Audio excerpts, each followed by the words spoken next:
Isang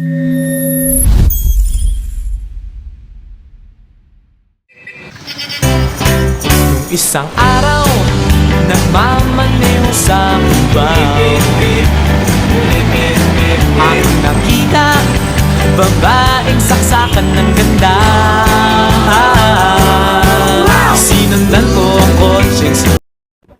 Hello, Season Sai. I am Rosaliana Tedra. I passed my first choice campus and program BS Electronics Engineering in UP Diliman, and this is my kwentong upkat. My journey started when Review Center held a free session sa school natin. And after that, doon nag-click sa akin na parang ganun pala ka-importante pala to para may yung iba nag-enroll pa sa review centers, tapos months of preparation. I enrolled with my friends to that review center, and since May 2025, pumunta kaming Moraita face-to-face every Sunday para mag-review, and then every night we also held a review session. Over time, it got exhausting, especially when the school year started, kasi meron ka ng academics, may mga exam ka pa, and then mag-review ka pa every night. Naging inconsistent ako. I missed a lot of sessions, and it turned into a domino effect. Fast forward to UPCAT, I originally chose City College as my test center. However, they assigned me to UPDIS, and honestly, that was my first time na pumunta akong UPD. And after the exam, I felt frustrated with myself because I knew I could have done better if inayos ko yung preparation ko for the exam. And after ko makita yung campus, para ako na in love, and at that moment, sobrang lumaki yung desire ko to be an scholar ng bayan. So if I could give advice to incoming UPCAT takers, siguro visit your campus, kasi sa case ko nga na lumaki yung desire ko na mapasa yung UPCAT after ko makita yung campus. And most importantly, seryosohin nyo yung review ninyo, that span of time bago kayo mag-grade 12, from grade 11 to grade 12. Maximize nyo na that sacrifice na gagawin nyo na hindi kayo magbabakasyon. It will all be worth it pag lumabas na yung UPCAT results. Thank you. Hi! My UPCAT story starts, I think, a week before UPCAT. That was when me and my friends nagsimba kami sa La Salette. Tapos after the mass, gabi, yung gabing mass. After the mass, bumili kami ng kandila, yung mga malalaki. Tapos akala namin kasya siya dun sa mga kandila ng sa La Salette. Tapos meron pala silang free, hindi namin alam. Pero nakabili na kami, kaya yun yung ginamit namin. Tapos doon namin siya malapit sa banyo ilalagay dapat. Doon siya namin nilagay. Pero wala kaming posporo. So ang ginawa pa namin, umuulan, lakas ng ulan nun. So ang ginawa namin,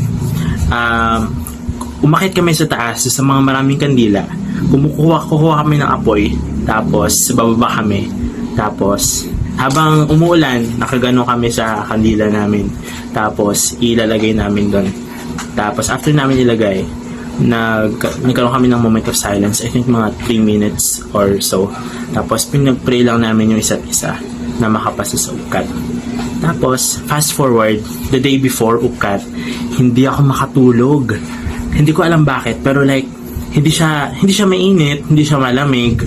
Tapos ginawa na ni mama lahat ng ang gagawa niya, like tinapat niya na sa akin yung electric fan, minax niya na yung electric fan, pero hindi talaga ako makatulog. I remember, nakatulog ako ng mga 3 AM na, kasi hindi ko alam kung nakabahan ako or what, basta ganon. Tapos ayun, hinatid na ako nila mama sa UPCAT testing center ko. Tapos tanda ko pa nun, hawak-hawak ko itong formula sheet ko na ginawa ko, I think 2 days before UPCAT. Meron ako yung dito sa math, saka sa physics. Tapos meron din ako sa notes app, like general knowledge na fun facts about biology and science. You know, just in case na lumabas. Tapos, tanda ko pa sa pila, like ano pa ulit-ulit ko, like inulit-ulit ko yung formula para matandaan ko. Nakapila pa ako nun. Tapos, after nun, ayun, nung nilagay namin yung bag, tinig ko na yung UPCAT. Wala akong interesting na nangyari during the UPCAT time, mismo time. Pero, okay, after ng results, Hindi, during the results, nung nagbibigay na lang results. Kasi di sa amin in-announce na April 22. I don't know the exact time. Pero hindi ko alam na April 22 yon. Kasi lagi ko napapanaginipan na may results na. So, ayun, April 22 umaga, na naginip ako nun na may results na. Tapos, nagising ako. Tapos, chinek ko yung phone ko, like, medyo natulog pa ako, chinek ko phone ko, tapos may nakita akong story ng kaibigan ko. Congratulations! Nakapasa siya sa UP. So, naisip ko, nananaginip pa rin ako. So, ginawa ko, natulog ulit ako. Tapos, pagkagising ko for the second time, may nag-chat na kaibigan ko. Actually, nakapasa ako sa UP. Like, what? So, ginawa ko, kasi pababa na ako nung hagdan eh. Tapos, nakita ko yung chat niya. Actually, nakapasa ako sa UP. Oh my gosh. Tapos, syempre, umakit ako agad. Bakit di pala hindi ko naiwas? I don't really have a lot to say when it comes to my experience sa pagpe-prepare sa UPCAT. Kasi first of all, wala akong review center. Hindi naman sa hindi ako nag-review. Nag-review pa rin ako kahit pa paano. Pero the rest, stock knowledge galing sa mga lessons sa high school. And yung iba, educated guess na lang sa mismong exam. And well, yung day ng mismong UPCAT, ang dala-dala ko, itong pencil na to, yung mismong ginamit ko sa pag-exam nung nasa UP ako. Sa dami ng tao doon, alam nyo, nasa mindset ko na lang, basta gagawin ko yung best ko. And that's what I did because surprisingly, mas madali siya sa inaasahan mo as in. Kaya if I were to give an advice, I would say na mag-review pa rin kayo kasi if your mindset would be, basta may mabasa ako, makapasa ako, hindi siya effective kasi wala namang passing score ang UPCAT to begin with. And even if there was, I'm sure napakadami ang papasa. You should aim for the highest possible score that you can ever have. And ako, luckily, nakapasa ako sa second campus choice ko. My first campus choice was UP Manila and I passed sa UP Los Baños. And personally, nagmamatter sa akin yung program rather than the school. And luckily, nakuha ko naman yung program na preferred ko.